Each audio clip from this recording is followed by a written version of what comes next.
जय हिंद साथियों, unique classes with Sonu channel में आपका स्वागत है। आज की इस वीडियो में हम बात करेंगे कक्षा 10 विषय विज्ञान पाठ 13 विद्युत धारा के चुंबकीय प्रभाव। दोस्तों, इस चैप्टर का आज हम बहुत ही महत्वपूर्ण प्रश्न लेके आए हैं जो कि 2009 से लगातार 2022 तक आपके बोर्ड एग्जाम में हर साल देखने को मिलता है। तो चलिए बिना देरी किए हुए वीडियो को स्टार्ट करते हैं। प्रश्न क्या है हमारा? फैराडे के विद्युत चुंबकीय प्रेरण का नियम लिखिए। प्रेरण विद्युत धारा की दिशा ज्ञात करने के संबंध में फ्लेमिंग के दाएं हाथ का नियम भी लिखिए। फैराडे के विद्युत चुंबकीय प्रेरण का नियम लिखिए। प्रेरित विद्युत धारा की दिशा ज्ञात करने के संबंध में फ्लेमिंग के दाएं हाथ का नियम भी लिखिए। अथवा फैराडे के विद्युत चुंबकीय प्रेरण के नियम की व्याख्या कीजिए।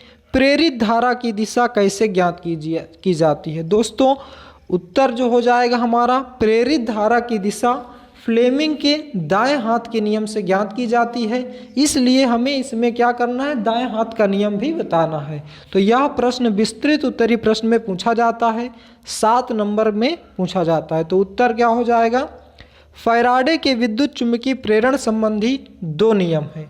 प्रथम नियम, जब किसी कुंडली में से होकर जाने वाली चुंबकीय बल रेखाओं में परिवर्तन होता है तो उस कुंडली में प्रेरित विद्युत वाहक बल उत्पन्न हो जाता है, जो केवल उसी समय तक रहता है जब तक चुंबकीय फ्लक्स में परिवर्तन होता रहता है। प्रथम नियम क्या है? जब किसी कुंडली में से होकर जाने वाली चुंबकीय बल रेखाओं में परिवर्तन होता है तो उस कुंडली में प्रेरित विद्युत वाहक बल उत्पन्न हो जाता है, जो केवल उसी समय तक रहता है जब तक चुंबकीय फ्लक्स में परिवर्तन होता है।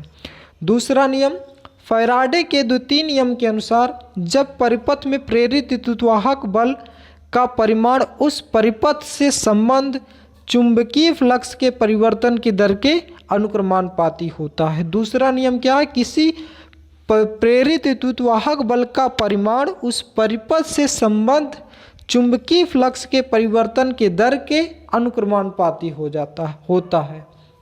अब फ्लेमिंग के दाएं हाथ का नियम। फ्लेमिंग के दाएं हाथ के नियम से प्रेरित विद्युत धारा की दिशा ज्ञात की जाती है। यह क्वेश्चन आपको बहुविकल्पी में भी पूछा जा सकता है कि प्रेरित विद्युत धारा की दिशा कैसे ज्ञात की जाती है? तो फ्लेमिंग के दाएं हाथ के नियम से। फ्लेमिंग का दाएं हाथ का नियम क्या है? इस नियम के अनुसार यदि हम अपने दाएं हाथ की तर्जनी अंगुली, माध्यमा अंगुली तथा अंगूठे को एक दूसरे के लंबवत इस प्रकार से फैलाकर रखें कि तर्जनी अंगुली चुंबकीय क्षेत्र की दिशा तथा माध्यमा अंगुली प्रेरित धारा की दिशा, तो अंगूठा चालक पर लगने वाले गति की दिशा को प्रदर्शित करेगा। नियम क्या है हमारा?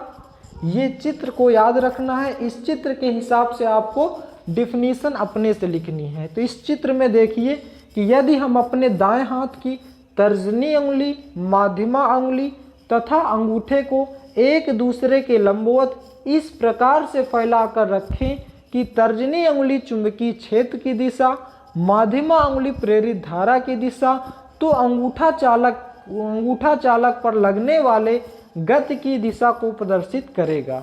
इस प्रकार से आपको याद रखना है, अंगूठा चालक की गति की दिशा को, तर्जनी अंगुली चुंबकीय क्षेत्र की दिशा को, माध्यमा अंगुली प्रेरित विद्युत धारा की दिशा को। केवल इतना याद रखना है बस, और आपको आसानी से डिफिनीशन आप एग्जाम में बना पाएंगे इसकी। फ्लेमिंग के दाएं हाथ का नियम आपसे एग्जाम में लघु उत्तरीय प्रश्न में 4 नंबर का अलग से भी पूछा जा सकता है, तो इसलिए आप इसको तैयार रखें। आइए एक बार से फिर से इस क्वेश्चन को पुनः रिवीजन कर लेते हैं। ये जो हमारा फ्लेमिंग के दाएं हाथ के नियम है, ये फैराडे के नियम के साथ विस्तृत उत्तरी में दोनों एक साथ पूछा गया है, इसलिए हमने इन दोनों को एक साथ रखा है।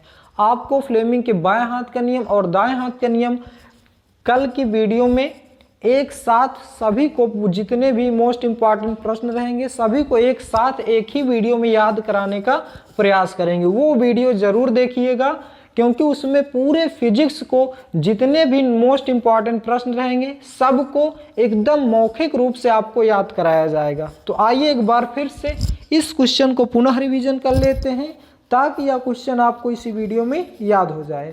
प्रश्न क्या था हमारा, फैराडे के विद्युत चुंबकीय प्रेरण का नियम लिखिए अथवा प्रेरित विद्युत धारा की दिशा ज्ञात करने के संबंध में फ्लेमिंग का नियम लिखिए, अथवा फैराडे के विद्युत चुंबकीय प्रेरण के नियमों की व्याख्या कीजिए, प्रेरित धारा की दिशा कैसे ज्ञात की जाती है। उत्तर, फैराडे के विद्युत चुंबकीय प्रेरण संबंधी दो नियम हैं। प्रथम नियम, जब किसी कुंडली में से होकर जाने वाली चुंबकीय बल रेखाओं में परिवर्तन होता है तो उस कुंडली में प्रेरित विद्युत वाहक बल उत्पन्न हो जाता है जो केवल उसी समय तक रहता है जब तक चुंबकीय फ्लक्स में परिवर्तन होता रहता है। द्वितीय नियम, फैराडे के द्वितीय नियम के अनुसार जब परिपथ में प्रेरित विद्युत वाहक बल का परिमाण उस परिपथ से संबद्ध चुंबकीय फ्लक्स के परिवर्तन के दर के अनुक्रमानुपाती होता है। अब फ्लेमिंग के दाएं हाथ का नियम, फ्लेमिंग के दाएं हाथ के नियम से प्रेरित विद्युत धारा की दिशा ज्ञात की जाती है। इस नियम के अनुसार यदि हम अपने दाएं हाथ की तर्जनी अंगुली, माध्यमा अंगुली तथा अंगूठे को एक दूसरे के लंबवत इस प्रकार से फैलाकर रखें कि तर्जनी अंगुली चुंबकीय क्षेत्र की दिशा, माध्यमा अंगुली प्रेरित धारा की दिशा, तो अंगूठा चालक पर लगने वाले गति की दिशा को प्रदर्शित करेगा। तो दोस्तों ये था हमारा आज का मोस्ट इम्पॉर्टेंट क्वेश्चन। प्रश्न आपको कैसा लगा इसका जवाब आप हमें कमेंट बॉक्स में दें। यदि आप हमारे चैनल पर नए हैं तो चैनल को सब्सक्राइब करें और वीडियो को लाइक करें और ज़्यादा से ज़्यादा शेयर करें। Thanks for watching my video. मिलते हैं नेक्स्ट वीडियो में। जय हिंद, जय Bharat, best of luck to your board examination. Thank you.